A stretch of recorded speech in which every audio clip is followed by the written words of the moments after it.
Good morning, hello everyone, কেমন আছে সবাই?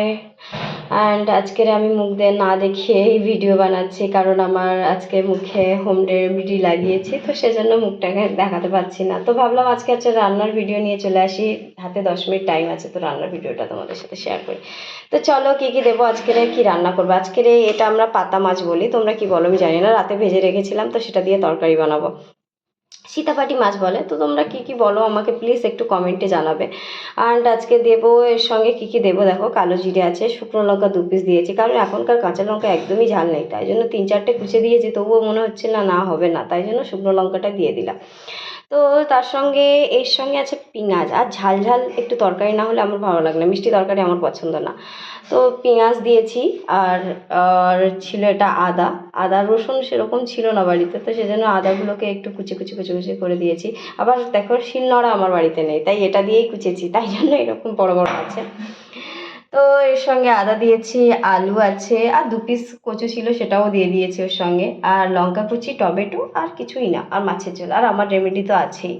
তার সঙ্গে জিরে আর হলুদ ভিজিয়ে রাখতে হয়, আর 2-4 মিনিট ভিজিয়ে রাখি। চলো, কড়াইতে আমি তেল অলরেডি দিয়েছি, আর আমার অ্যাকচুয়ালি আজকে শিম ভাতে খাবো, তো সেজন্য 2টো শুকনো লঙ্কা ভেজে নিয়েছিলাম, কারণ শিম ভাতে শুকনো লঙ্কা দিয়ে খেতে নেই, কাঁচা লঙ্কা খেতে হয়, বাট আমি শুকনো লঙ্কা দিয়েই খেতে ভালো লাগে বলে তো 2টো শুকনো লঙ্কা দিয়েছি।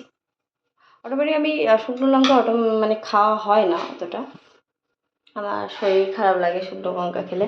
তো চলো, আমি কড়াইতে তেল দিয়ে দিচ্ছি, অলরেডি গরম আছে তেল। তার সঙ্গে আমি একটু কালো জিরেটা দিয়ে দিলাম, আর শুকনো লঙ্কাগুলো ভেঙে দেবো না, কারণ দিলে যদি ঝাল হয়ে যায় বেশি, তো 2টো শুকনো লঙ্কা দিয়ে দিলাম। আমি মুখটা দেখাতে পারছি না, কারণ এমন মানে মুখটার মানে ডিসক্রিপশান কী করে দেবো বুঝতে পারছি না, কারণ দেখলেই ভয় পেয়ে যাবে, ভিডিও দেখবে না আর সবাই গাইস, তো সেই জন্য ভাবলাম পরে দেখাবো, আগে রান্নাটা পুরো কমপ্লিট করি। চলো, এর সঙ্গে একটু দিয়ে দিলাম পেঁয়াজগুলোকে, কুচি কুচি করা ছিল, দিয়ে দিলাম, দিয়ে একটু নেড়ে নিচ্ছি।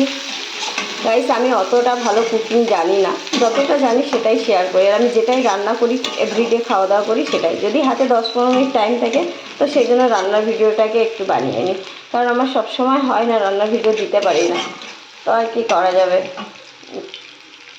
আর টাইম তো খুব কম থাকে। তো চলো একটুখানি জোরে করে দিই গ্যাসটাকে, গ্যাসটা লাল হওয়ার আগে আদা কুচিটা দিয়ে দিই, কারণ ওগুলো একদম পেস্ট হয়নি আদাগুলো, তো সেই জন্য পেঁয়াজের সঙ্গে ওটা দিলে নরম হয়ে যাবে।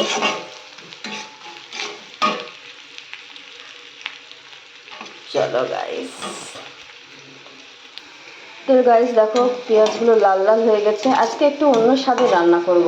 সবাই দেখেছি পেঁয়াজ টমেটো ওগুলো আগে দেয়, আমি আজকে আলু আগে দেবো, আলু টমেটো সবই একসাথে দিয়েই রান্না করবো। চলো দেখি কেমন লাগে। সবাই একটু অন্য অন্য আইটেমে রান্না করে, আমি আমার মতন করেই রান্না করি। অনেকে বলে দেখেছি টমেটো দিলে নাকি আলুগুলো সিদ্ধ হয় না প্রথমে দিলে, বাট আমি তো সব কিছুই দিয়েই রান্না করবো, দেখি কেমন লাগে আজকের রান্নাটা। চলো, পরিমাণ মতন লবণ দিয়ে দিতে হবে, কারণ আমার যেরকম কোয়ান্টিটি লাগে সেরকম লবণ দেবো আমি, তো আপনাদের যেমন সবজি থাকবে তার উপরে কোয়ান্টিটি অনুযায়ী দিতে হবে।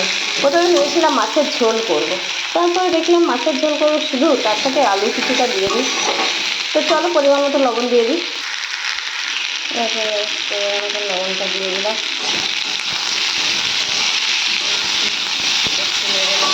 নিয়ে একটু ঢাকা দিয়ে রাখবো, যাতে একটু নরম হয়ে যায়, তারপর চলো ঢাকা দিয়ে রাখি।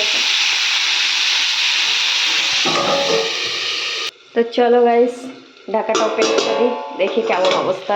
2-3 মিনিট মতো আমি ঢাকা দিয়ে রেখেছিলাম, 2-3 মিনিট পরে দেখো অলরেডি আলুগুলো কেমন শুকনো হয়ে গেছে।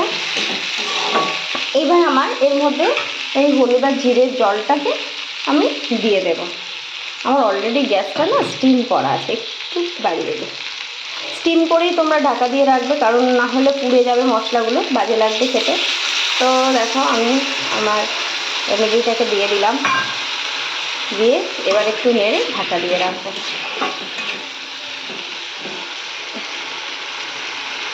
চলো ঢাকা দিয়ে রাখি। তো চলো গাইস, আমি এবার ঢাকনাটাকে ওপেন করে দিই। দেখো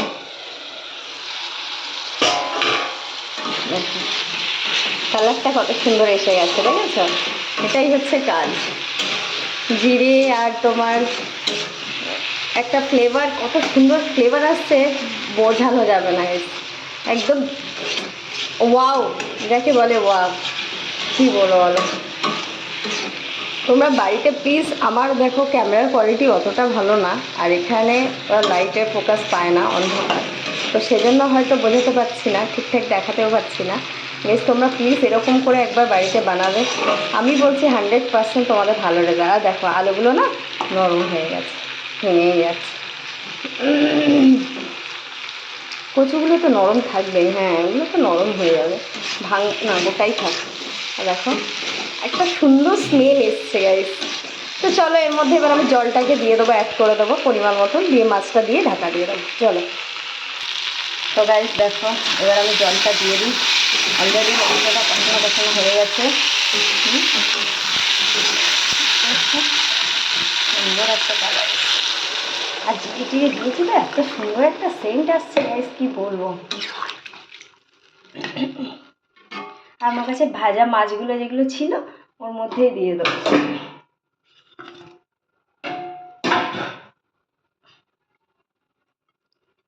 এগুলো আমি পাতা মাছ বলি, সীতাপাটি মাছ। তো তোমরা কী কী বলো প্লিজ আমাকে একটু কমেন্ট করে জানাবে। আর তোমরা প্লিজ একবার এরকম বানিয়ে একবার বাড়িতে খেতে পারো, কেমন লাগে আমাকে প্লিজ কমেন্টে জানাবে। তো আমি এবার ঢাকা দিয়ে রাখলাম। আর চলো গাইস, আমি না আজকে শিম ভাতে করেছি। শীতকাল মানেই একদম টাটকা টাটকা সবজি আর বিভিন্ন আইটেমের সবজি। দেখো গাইস আমি শিম ভাতে করেছি, শিম ভাতগুলো খাবো বলে। তো অন্যান্য করে সবাই, আমি তো বেশিরভাগ জিনিস শিম ভাতে দিয়েই খেতে ভালোবাসি, সব সিদ্ধ খেতে খুব ভালো লাগে আমার। আর চলো আমার ফাইনালি লুকটা দেখে নাও গাইস। আমি তো একটু রেমেডি লাগিয়েছিলাম, রেমেডিটা তুলে দিয়েছি, দিয়ে ভাবলাম তোমাদের সাথে ফেস না দেখালে কেমন লাগে, তো আজকে ফেসটা দেখেই নিলাম। চলো তো পুরো ভিডিওটা তোমরা প্লিজ দেখবে, স্কিপ করবে না। আর রান্নার শেষ পর্যায়টা কেমন হলো তোমাদের প্লিজ জানাবে, ঠিক আছে? চলো তো চলো গাইস, এবার আমি ঢাকাটা ফাইনালি খুলে নিই, কেমন হয়েছে দেখে। ও গরম রে। দেখো গাইস, এটার অত ক্যামেরা কোয়ালিটির জন্য বোঝা যাচ্ছে না, বাট আপনি দেখলেই নিজে বাড়িতে রান্না করে একটা বিলিভ করতে পারবে না।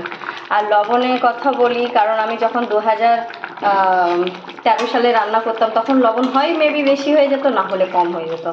অতটা ভালো ভাগ্য ছিল না যে নিজে সব খরচা বাইরে করার জন্য, তো নিজে রান্নাবাড়া করেই খেতে হতো। তো সেই ক্ষেত্রে তখন বেশি কম হয়ে যেত, এখন রাঁধতে রাঁধতে অলরেডি তোমার পরিমাণটা ঠিক বুঝতে পেরেছি, সবই সেদ্ধ হয়ে গেছে। তো গাইস প্লিজ তোমরা এরকম বানিয়ে বাড়িতে বানাবে, আর প্লিজ স্কিপ করবে না, ভিডিওটা দেখবে আর সাবস্ক্রাইব করতে ভুলবে না। চলো ধন্যবাদ, ভালো থাকবে সবাই, বাই বাই।